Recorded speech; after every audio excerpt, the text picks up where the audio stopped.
Well, I had two talks here, one last night and one this morning, and didn't have any title for either of them. So, as I mentioned last night, if you were there, I just decided to divide it up and focus mostly on the international arena last night and on domestic affairs this morning. And the links are quite close anyway, but there's a kind of a different focus. As an illustration of how close the links are, let me begin with some very recent news, which hasn't gotten too much publicity, but it's quite important. It's from Decatur, Illinois. That's an old working-class town in Illinois, where the most important labor actions of certainly the last 50 or 60 years have been going on for several years now. There have been, it's kind of a sort of a final effort by major transnational corporate power to destroy the last remnants of American industrial unionism. They took on the big unions, the UAW and rubber workers and so on. There's one lockout, a British-owned transnational, Tate & Lyle, which made their money in the slave trade and have been progressing since. A second one was a Japanese-owned transnational, a rubber plant. There the strike had already collapsed. And the third one was an American-owned corporation, Caterpillar, and they've been holding out. They've been insisting on a very punitive contract for several years, refusing to budge. Finally, after a couple of years of striking, strike funds depleted, very little support, nobody knows about it. Last weekend, there was a vote of the workforce on whether to accept what amounts to the original contract. The workforce voted 80% to turn it down, and the union accepted it. And you can hardly criticize them. The strike funds are gone. You know, they don't really have a way of keeping it going. So the strike is over with complete defeat. The New York Times business pages described it as a rout, which is pretty accurate. Over the years, there's been very little coverage of it.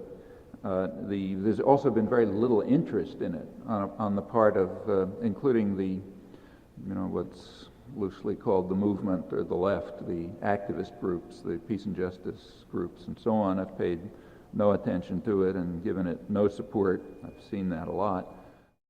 The company has agreed to take back striking workers, but in its own sweet time and on its own terms. And it's also imposed, I'm now quoting from the Wall Street Journal, the company's imposed strict rules that sharply limit speech and conduct. Workers who are allowed back are not allowed to make references to the strike. They're not allowed to use words like scab or make critical comments on management. The gag rule, the company says, is designed to ensure a business-like environment in the workplace. Point is that workers are supposed to understand where they are, where they live, and under what conditions. Namely, they live under total tyranny, but it's private tyranny, unaccountable private tyranny, and the conditions under which they live are defined by the Stalinist commissars, who are very tough and not only design the conditions, but insist that they not talk about it.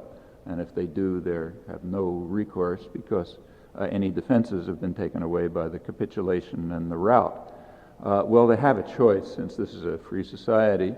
They can watch their children starve and talk about management, or if they're sufficiently servile, they can be accepted back by into the pure totalitarian institutions, which are run by Stalinist clones, commissars, who control their speech and their clothing.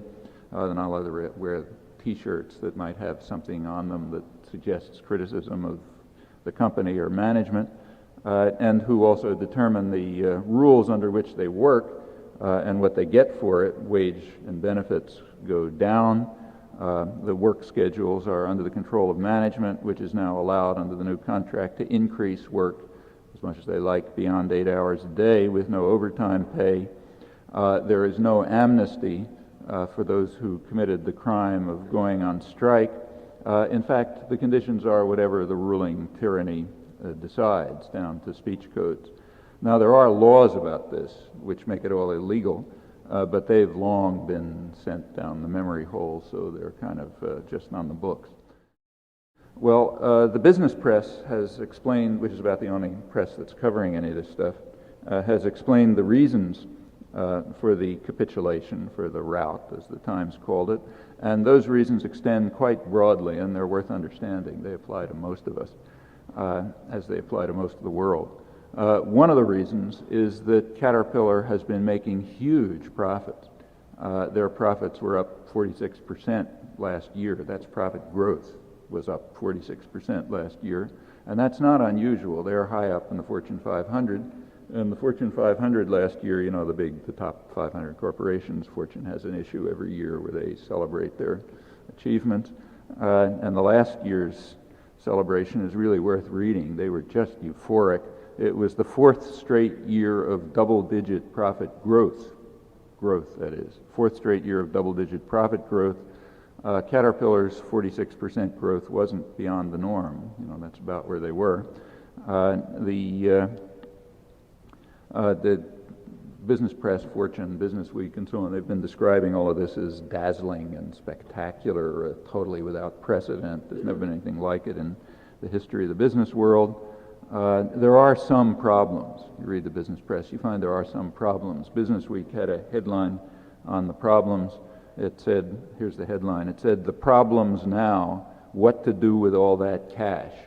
And the reason is, when you read the article, that I'm quoting, surging profits are overflowing the coffers of corporate America, and they really don't quite know what to do with it, so they have trouble too, not just the rest of us.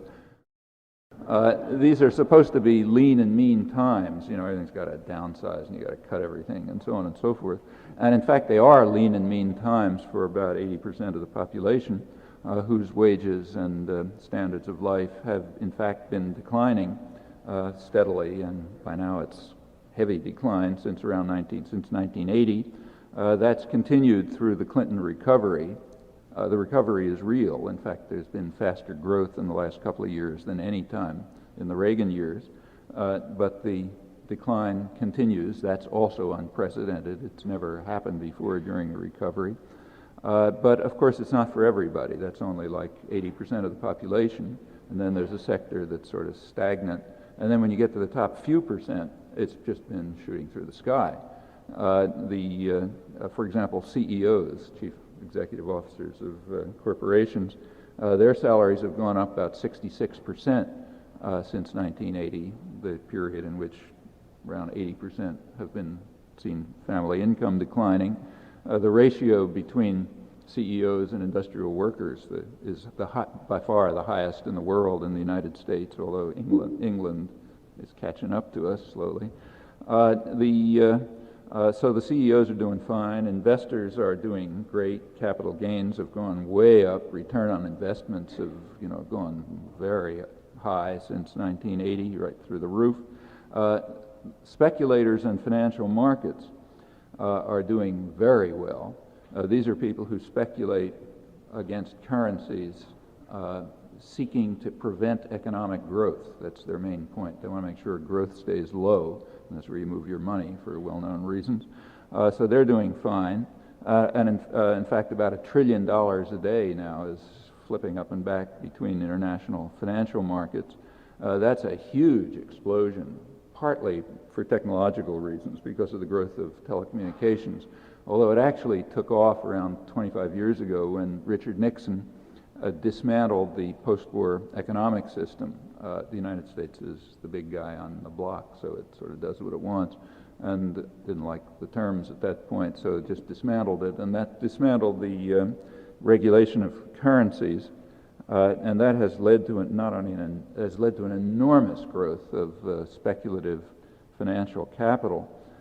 Just to give you some figures, in 1970, before this, about 90% of the capital in international exchanges was related to the real economy. It was either for investment or trade or whatever, and 10% was speculation. By 1990, those figures had reversed. It was 90% speculation, 10% real economy related. And last year, according to an UNCTAD report, UN Monitor, Economic Monitor, it was 95% speculative capital, 5% investment and trade. Furthermore, these percentages are not only has been there a shocking reversal, but the amounts have gone way up. This is out of a far bigger pool. The amount of capital moving around in these exchanges is huge. And it's all seeking what's called good news in the Wall Street Journal in a recent article. It's seeking good news, namely slow economic growth, low inflation, and budget balancing. That's good news, slow economic growth, meaning making sure that most people suffer. And there's reasons for that. If there's slow economic growth, currencies are stable, and you make more money if you're a speculator and so on. So you've got this enormous flow of capital, by far the most massive part of global capital, which is moving around from place to place trying to ensure low growth and low wages. This has been understood for years. It's been understood certainly for 20 years, and that's exactly what's going on. That kind of good news is in fact good, and there are people who think it's good, like take say Robert Lucas, who just won the Nobel Prize in economics. He was asked naturally as a Nobel Prize winner to comment on the economy, and he said, we are doing great, the economy is wonderful. And that's true if we means the Fortune 500 and speculators in financial markets and top 3 or 4% of the population. We are doing great. In fact, the economic health of the country is terrific. Good news. It's almost an economic miracle, although not quite yet. That's a term we reserve for places like Mexico and Brazil and so on. And it has a meaning. An economic miracle is a place where you've got a lot of good news of this kind for foreign investors, for like a couple of billionaires, a few top % of the population. And meanwhile, during the period of the economic miracle in Mexico, and this is quite typical, wages, which were never magnificent, went down by about 50%, malnutrition went up, poverty increased, and so on. But that was economic health, because economic health is a technical term, and it has nothing to do with the health of the economy. It has to do with good news in this sense for the people who count. And Robert Lucas understands, he's a smart guy, got a Nobel Prize, so we're doing fine, the economy is great. And that's true for the people, that this is one of the main reasons why Caterpillar was able to achieve what it did and why others are doing the same thing. Well, that explosion of financial capital, in fact, is a very powerful weapon against the general world population, not just the population here, but against the general world population. And that's now including the rich countries. And what we're getting is a kind of international structural adjustment applying to the rich countries as well, partly for these reasons, though there are other reasons. The point is, if any country, say, tries to use the democratic options, say working through to whatever extent the government's democratic, if you can work through that to stimulate the economy or build infrastructure or educational programs or whatever, any place where the population tries to use those mechanisms that are available to some degree through parliamentary systems, then the countries will go bankrupt because capital will just flow elsewhere to places where there's better news, slower economic growth and more care for the people who matter, the investors and the business community and so on. Although there is an answer, of course, it's not necessary to accept the rules. The rules that it's perfectly possible to control domestic capital and to institute capital controls. In fact, it's been done. The Western countries have done it repeatedly in times that they called emergencies. And the East Asian countries, the places with real economic growth, like South Korea and Taiwan, they do it constantly. They don't have a problem of capital flight because there the governments are powerful enough to control not only labor, which is everywhere, but also to control capital. so capital flight doesn't take place. There has actually a death penalty associated with it in South Korea, but it doesn't happen, and therefore they've had substantial economic growth by extricating themselves from international markets to a certain extent, which is about the only way anyone's ever figured out to have economic growth other than the kind of good news that Robert Lucas and the Wall Street Journal are talking about. Well, that's possible anywhere, but of course it requires questioning the absolute rule of the private tyrannies, and we're taught from infancy that we're not allowed to question that. Tyranny is freedom, is what we're taught. So if all power is in the hands of unaccountable totalitarian institutions, that's pure freedom. They'll explain it to you at the Cato Institute if you don't get the point. That's one kind of, these are several of the reasons. There are others. Another way in which Caterpillar was able to achieve the rout was simply by hiring strikebreakers. And they come in two varieties.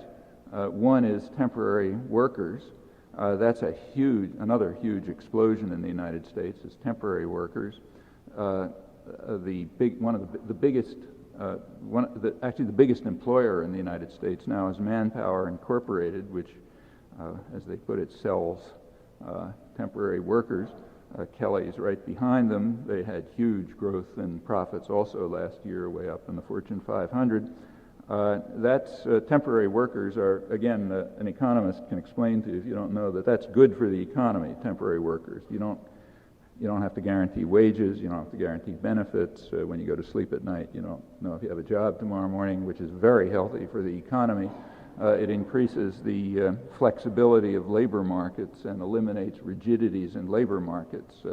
Again, got a good education, you know what that stuff means.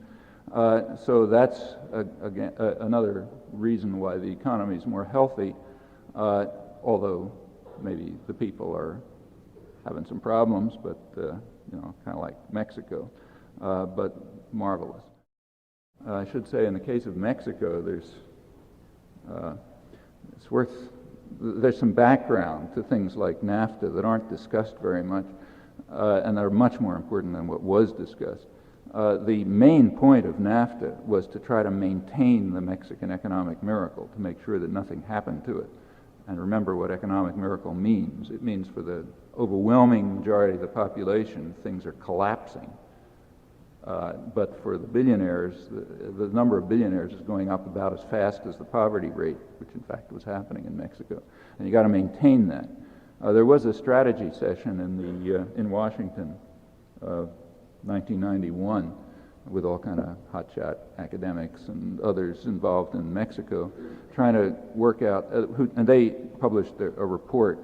They decided that our U.S. relations with Mexico were very great, couldn't be improved despite plenty of murders, like a couple hundred members of the one independent political party have been murdered, but that doesn't interfere with democracy by our standards. Rapid decline in wages, increase in poverty, but relations were fine, although they did point out that there was one cloud on the horizon that we had to worry about, and that's what NAFTA was for. The cloud on the horizon was the fear that there might be what they called a democracy opening in Mexico. And if there's a democracy opening, that could be dangerous, because then people might try to get the government to follow policies that wouldn't be increasing economic health. They might be just improving the welfare of the population. So we got to make sure there isn't any democracy opening. And that's the point of NAFTA. The point is to lock them into what the so-called reforms. So even if this terrible thing happens and there is a democracy opening, there isn't a lot that they can do about it, because they'll be locked into place by treaty arrangements, which are very hard to get out of, especially when you got big mafia don sitting right to your north. So that's the real core of NAFTA, and we have similar things happening here, adapted to a slightly different society. So that's temporary workers. The other way of getting strikebreakers is to hire what are called permanent replacement workers. Now, those are not scabs, they're permanent replacement workers. So you go on strike, you're out. This permanent replacement worker brought in. That's in radical violation of international labor standards. The ILO, the International Labor Organization, which very rarely criticizes a rich country, in fact, I can't remember a case, did condemn the United States a couple of years ago for permitting permanent replacement workers, which is, as I say, in gross violation of international labor standards. Of course, nobody here cares much, at least nobody important. And it makes sense because the United States just doesn't observe international labor standards. There's a whole list of conventions about rights of child labor, slavery, all sorts of things, and most countries have signed them, but not all countries. In Europe and the Western Hemisphere, the worst record is Lithuania and El Salvador, and then comes the United States, third worst in the Western Hemisphere and Europe in ratifying international labor standards. So the fact that the U.S. was condemned by the ILO, an unprecedented condemnation, I don't think it even made the newspapers. It's so irrelevant, about on a par with our being condemned by the World Court. Nothing to worry about. Anyhow, that's all going to be dismantled because Congress is going to cut back funding for the ILO since it commits crimes like this, and they'll be gone. The U.S. has always had quite weak labor laws by international standards, and they were pretty well dismantled in the 1980s, not taken off the books. They're still on the books, but the Reagan administration just informed employers that they wouldn't be applied, and that led to a huge increase in illegal firings and injuries and deaths on the job and so on. The only place I've really seen a good review of this is in Business Week. There was a big cover story in Business Week reporting all of this stuff about a year ago. The business press covers these things pretty well. They care. Basically what they pointed out was that it's a mistake to think that crime doesn't pay if you've got a criminal state on your side. So if the criminal state ensures that the laws won't be applied, then crime pays very well. And firing of union organizers and so on makes good sense, and you can get rid of these rigidities in the labor market, like having security, job security and benefits, and knowing that you're going to have a job tomorrow morning and that sort of thing. So it improves the health of the economy. Well, that's another factor that helped create the rout and is quite broad in character. Another factor, kind of all related to this, is the globalization of production. That's become a lot easier in the last 20 or 30 years for technical reasons and others, including this international flow of capital. It means it's a lot easier to have for production to be moved to places where you get the most repressed, cheapest, most beaten up people to work for you. And that's a terrific weapon against the domestic workforce. In fact, you don't even have to move the jobs. The talk about job flow is very misleading. The job flow doesn't have to change at all. It's enough to be able to threaten to move jobs, to cut back wages and benefits and so on in a globalized economy, and that happens. In the case of Caterpillar, it was very explicit. Caterpillar explained its strategy in the strike to the business press. They said they were using, a couple of years ago, they had these enormous profits, and they were using the profits to build excess capacity abroad, in places like Brazil and Asia and so on. So in case workers go on strike here, Caterpillar can fulfill its orders from foreign markets, and then you break the strike. Other corporations are doing exactly the same. That's one of the benefits of having extraordinary profits, dazzling, spectacular profits, as the business press puts it. In Boston, where I live, the biggest manufacturer around there is Gillette, and they've been using their profits to build excess capacity, even in places like Germany, where labor costs are way higher than the United States. Wages are far higher, benefits are far higher, but it's beneficial for them, even though it cuts profits, for long-term power interests, including the primary interest of class struggle. These guys are all, real Maoists, just reversed in the values, and they know they're fighting a bitter class struggle, and it makes good sense to cut down on profits to build a weapon like an ability to fill orders in European markets from a Berlin factory if Boston workers go on strike, even though it costs you more. For class war, that makes good sense, and profits make it quite possible. Meanwhile, labor moves to, production can move to cheaper areas and so on.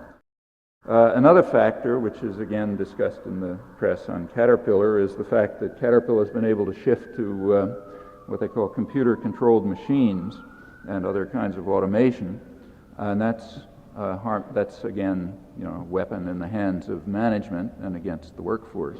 But there's a hidden story there too. That didn't develop through market pressures.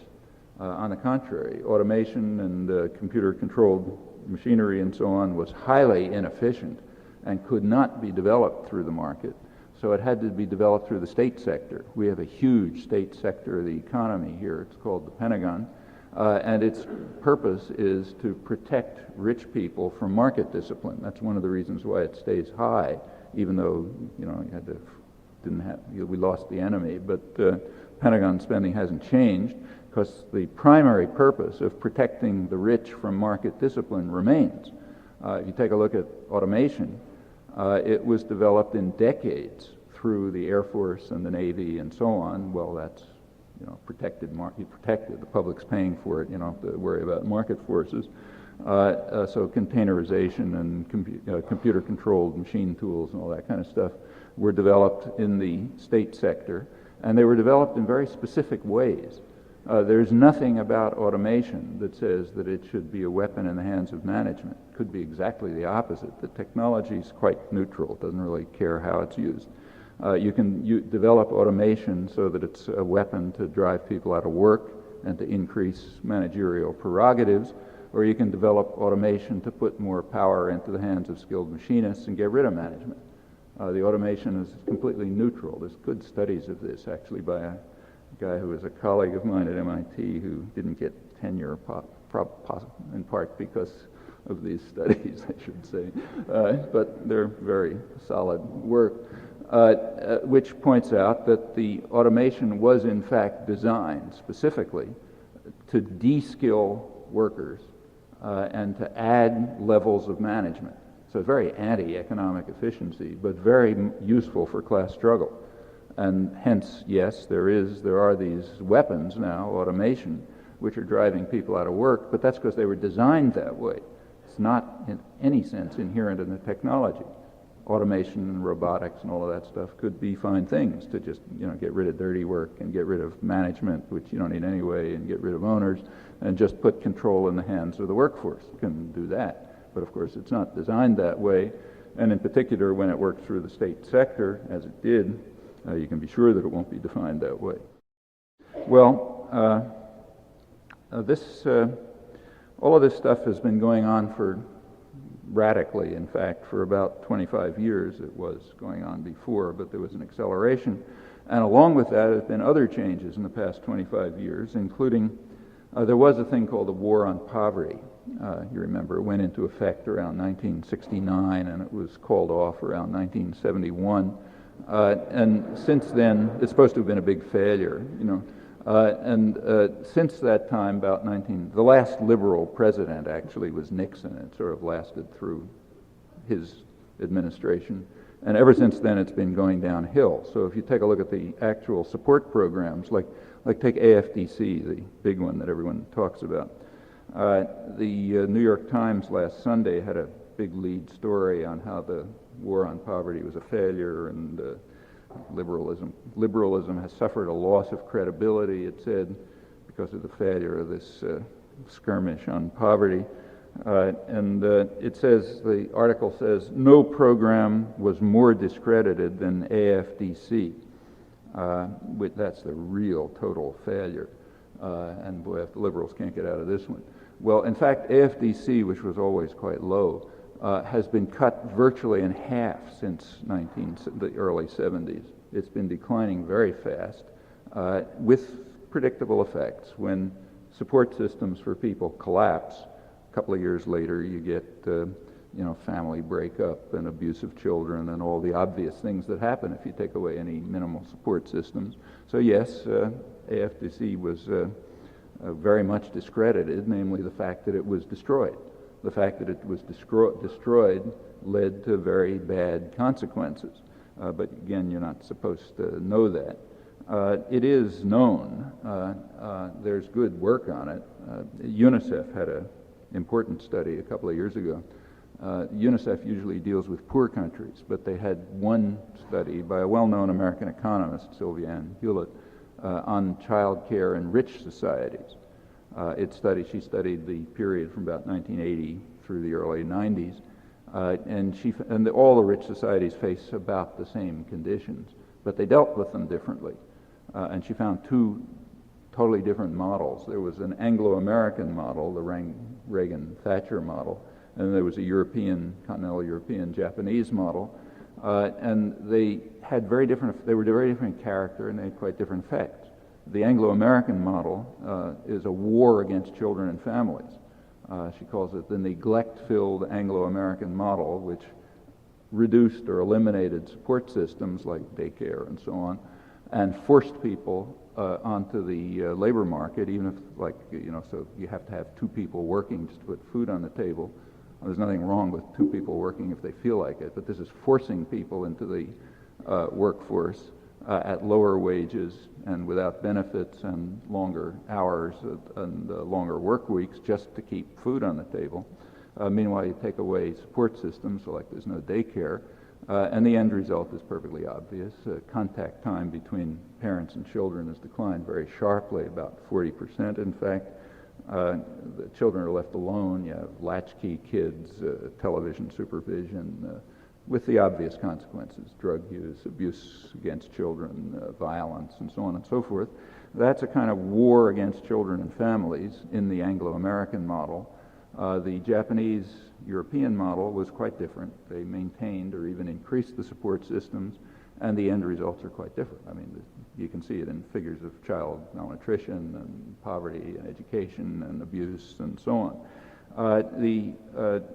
So there has been something discredited. What's been discredited is the war against families and children that's been carried out, amazingly, under the rubric of family values. That's an interesting tribute to the propaganda system, that you can carry out a war against family and children with the effects that we see under the rubric of family values, and then have a lead article in the New York Times or everything else telling you how the war against poverty was discredited by these failures. Well, again, that's pretty impressive. All of this has much deeper roots. It's worth remembering that this has roots deep in American history, and it's useful to think about them, because in some ways fundamental principles haven't changed a lot in a couple hundred years. It's worth remembering the principles on which the country was founded. Now, the United States is an unusual country. Most countries kind of grew out of existing institutions. So in Europe, for example, the systems that developed grew out of the feudal system and the church and all kind of other stuff that stayed around with its lingering effects. And incidentally, one of the reasons why Europe has support systems and welfare systems and so on is because of the deeply reactionary character of the institutions that remained, like the feudal system and the church. Remember, they were pre-capitalist, and they were based on the idea that people had a right to live, maybe a rotten place, but some place. They had a place in society, and they deserved it, and they had to be maintained there. And that's a pre-capitalist idea. In fact, what's now called neoliberal economics, really classical economics, is based on the principle that people don't have a right to live. You go back to the origins, David Ricardo and Malthus and those guys. Their big point was to try to convince people that you do not have a right to live. You hurt the poor by helping them. And the idea that you have a right to live is just a mistake. It has to be beaten out of people's minds. The only right that you have is whatever rights you get on the labor market. If you can get enough to survive on the labor market, fine. If not, as they put it, go somewhere else. You have no right to be here. Well, back in the 1820s, when they were talking about this stuff, you could go somewhere else. Like you could go to places like this, where, the land was being cleared of the plague that was in the way, and as soon as you exterminated those people and kicked them out, then you had a place to go. Same with Australia. Well, now you don't have a place to go anymore, but you still don't have a right to live. It's important to recognize that. And you go somewhere else, and maybe there'll be jail or something, but anyhow, you have no right to live. Well, these pre-capitalist ideas, which you get in people like Adam Smith and so on, they remained in elsewhere, and they're part of the basis for the kinds of support systems that we don't have. But the United States was different. It was created. It's kind of like a blank slate. It's the one country that was almost constructed from almost nothing. And we know how it was constructed, and it's quite interesting. You go back to the Constitutional Convention, where the dominant voice was James Madison, the main framer of the Constitution. And this does not come out very clearly in the stuff that you read in college, like the Federalist Papers, which was presented for the public, so it's kind of watered down. But if you go back to the Constitutional Convention debates, they're very clear. Madison makes clear that the prime responsibility of government and the framework of the new government that's being established, the prime responsibility of government, he says, is to protect the minority of the opulent against the majority. That's the prime responsibility. Then there's secondary things. But you've got to protect the minority, the opulent, against the majority. Madison warned of what he called the danger of the leveling spirit I'm quoting now, among the growing numbers of people who labor under all the hardships of life and secretly sigh for a more equal distribution of its blessings. Now that's a big danger, and if you let that danger be realized in the new system, it's going to threaten the minority of the opulent, and they have to be protected. So therefore, democracy is unacceptable. That was the primary principle on which the Constitution was designed and on which the system was designed, and very explicit. Democracy is unacceptable because of this leveling spirit among the people who labor under all the hardships of life and sigh for a more equal distribution of its blessings. And if you give them a chance to do anything about it, you're going to threaten the minority of the opulent. And he used England that was the obvious example. That was the model for everyone. He said in England, if they allowed democracy, then people the mass of the population would vote for what we now call agrarian reform. That is, they would call for breaking up the big landed estates, and it would threaten the minority, the opulent, and obviously that's an intolerable idea, as intolerable as today in Guatemala or something like that. So therefore, we got to make sure that there's no democratic system. And Madison totally carried the day.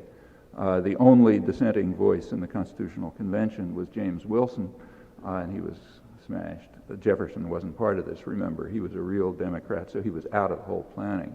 And that's the way the system was designed. It was very carefully designed to satisfy the Madisonian principle that wealth must rule, because, as he put it, the wealthy are a better class of men, and therefore they must rule, and besides, they own the country anyhow, so therefore they have a responsibility and a right, and the minority, the opulent, must be protected. All of this is clear, explicit, and interestingly, it doesn't change. So you get the same view when you get to, say, Wilsonian intellectuals in the modern period, people like, say, Walter Lippmann and Harold Lasswell and others who explain, this is the left liberals now, who explain that in a democracy, the population, what Lippmann calls the ignorant and meddlesome outsiders, the general population have to be kept from interfering. They can be spectators but not participants, because if they're participants, they might threaten the minority, the opulent, who have to be protected. That's a position that goes right up till the present. However, to make it much clearer, there's another issue. Madison himself was a pre-capitalist figure. He had roots in the Enlightenment.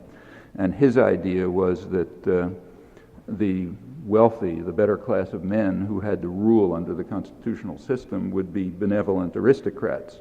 They would be nice gentlemen who read, the classics and behave like Roman gentlemen and would act, in a civilized fashion. He discovered in a couple of years that that wasn't true. And within about 10 years after the Constitution was put in place, he saw what was happening, and he denounced what he called the daring depravity of the times, as the rising business classes use government power for their own ends, not for the benefit of the population. They become, as he put it, the tools and tyrants of government. It's tools because they benefit from its largesses, and tyrants because they overwhelm it with their powers and combinations. That's a very accurate description of the system then and the system today. That's what the wealthy classes are, the tools and tyrants of government. They overwhelm it and benefit from it. They use it to protect them from market discipline, which of course they impose on others, and they want to make sure that it's in their hands, and it is not in the manner of enlightened gentlemen of the kind that Madison had in mind. Rather, it's the daring depravity of the times. Well, Madison, again, these are all things you don't study in elementary school where they would be taught in a free society, but these are the founding principles of the country. And although things have changed a lot in the last 200 years, as a description, Madison's account of the daring depravity of the times in the 1790s is not very far from correct now. Well, let's have a look at how it's viewed today. So here's Business Week a couple weeks ago. They say the Gingrich Congress represents a milestone for business.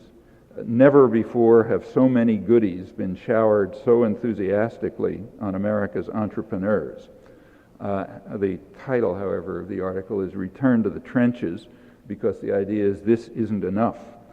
True, it's unprecedented, but we can get more given the weapons in our hands.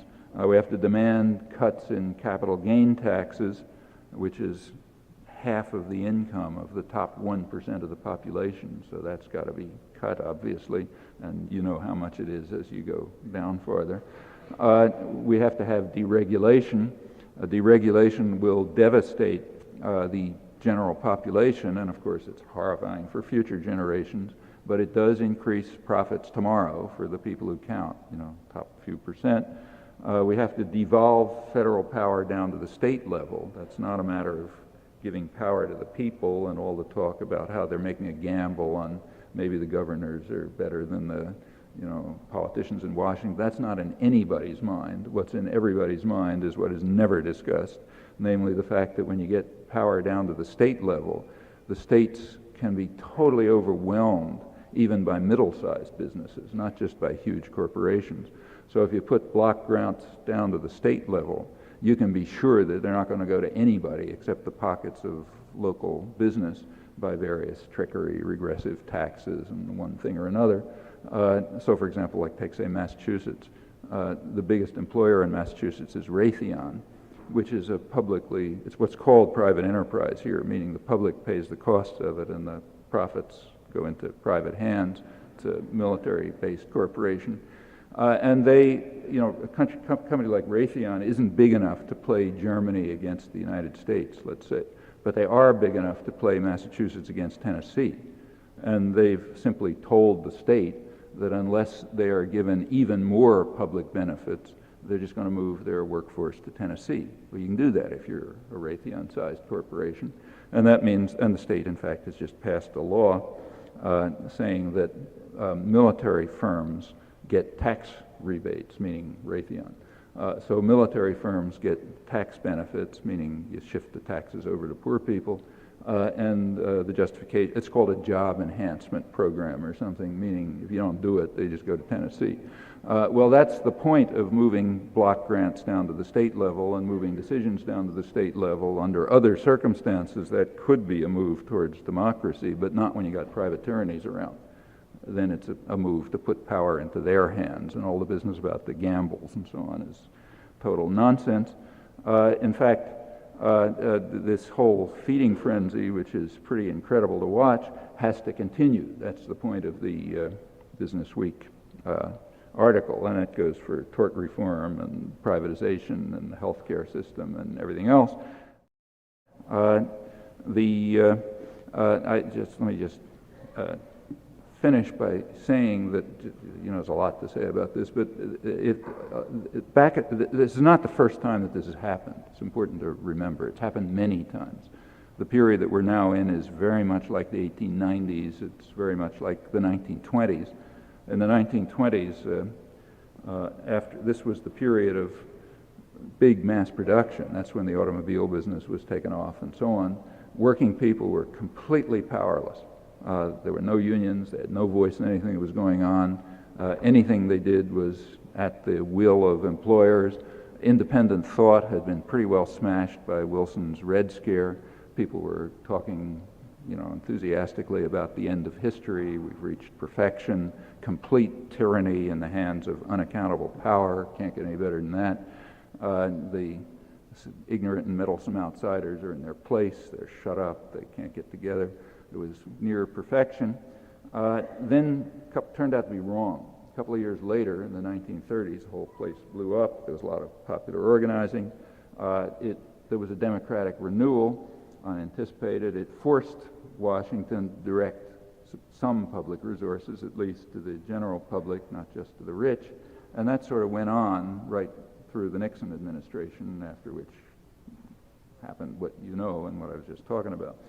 You have to remember what the reaction was in the 1930s. When this democratic renewal took place, showing that the end of history hadn't arrived, it caused a real hysteria in the business world. If you read the business press, they're full of talk about what they call the hazard-facing industrialists and the rising political power of the masses. Incidentally, the fact that this sounds like Maoist red books is not surprising. That's the way the business press sounds. And the reason is they are fighting a vicious class war, and they know it. So they use all the terminology and so on. So this rising political power of the masses is a hazard facing industrialists, and unless we control it, we're going to be facing adversity. And they started right off with a big campaign in the late 30s. Well, the war sort of put it on hold. It then took off after the war, and the way it took off is pretty amazing. I thought I knew something about this stuff, but was surprised a couple of months ago when the first academic study came out.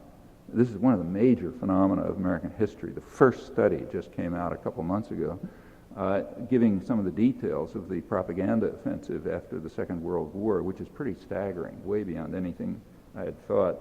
I was very self-conscious. Leaders of the business community were talking about the need to indoctrinate people in the capitalist story in order to win the everlasting battle for the minds of men, and unless we do it fast, our way of life. We got to sell our way of life, the capitalist story, and the rule of business and so on, or else we're really in trouble. There was a social democratic spirit in the country, and all bars were down. They were reaching maybe 70 million people a week just with straight business propaganda. The Taft-Hartley law enabled workers to be propagandized in the workplace. Got a captive audience, you can propagandize them in the workplace.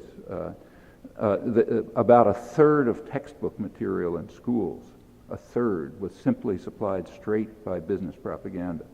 That's an incredible figure. 20 or 30 million people a week were just watching propaganda films. On top of that, the whole entertainment industry was mobilized, the movies and growing television and so on, with several goals. They went after everything. Churches, even sports leagues were organized to try to sell the capitalist story by instilling the right values and so on. The main purposes, you look through the whole, you look at the movies and that kind of thing, were two big things. One, of course, is to demonize unions, because they're a democratizing force, so you got to get rid of them. They're one of the ways, the main way in which poor people can get together and do something, become participants, not spectators. So they had to be demonized. And the other thing, which is a little more tricky, was to demonize government and to create what's now called a mood of anti-politics. And that's a little tricky because, remember, these guys are the tools and tyrants of government. That is, they need a powerful state in order to protect them. That's why Gingrich and the Heritage Foundation want to increase the federal budget. They're not cutting it, they're increasing it. But they're increasing the parts that feed them, like the Pentagon system. That goes up. And the other part of the state security system, the prison system, goes up. Those go up. Everything that goes to people goes down. So you had to create a mood of anti-politics, which leaves a very powerful interventionist state but makes people hate the federal government. And the reason to make people hate the federal government is it has a defect. It's not that the government isn't bad, but the things that they're worried about are not what's bad. What they're worried about is what's good. The government has a defect, namely it's potentially influenceable by the population. Now, private corporations don't have that defect. They're pure tyrannies. There's nothing you can say about the GE management. But you can do something about federal government policies. And that defect, for good Madisonian reasons, has to be gotten rid of. So you have to create a mood of anti-politics where everything is blamed on the federal government. and you don't notice the real power behind it. You're not supposed to read the Fortune 500 issue. And so you want to, if you're angry about the world, you don't blow up a corporate headquarters, you blow up a government office.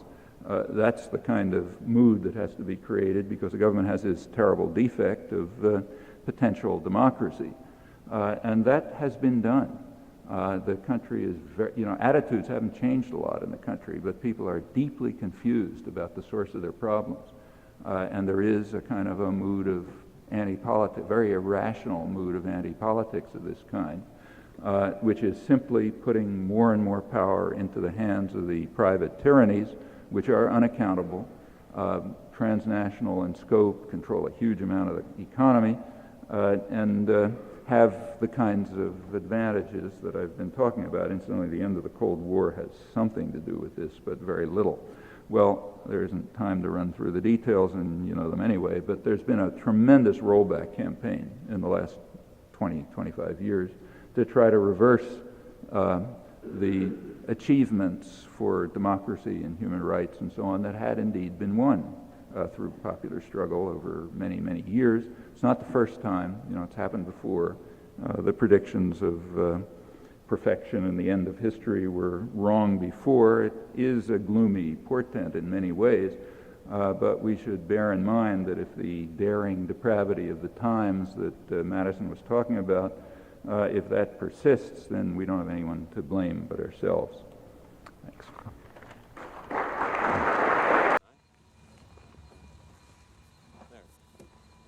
Look at this. See? I'm right again. Nobody could have predicted that Dr. Grant would suddenly jump out of a moving vehicle. Alan? There's another example. See, here I'm now by myself talking to myself. That's chaos theory.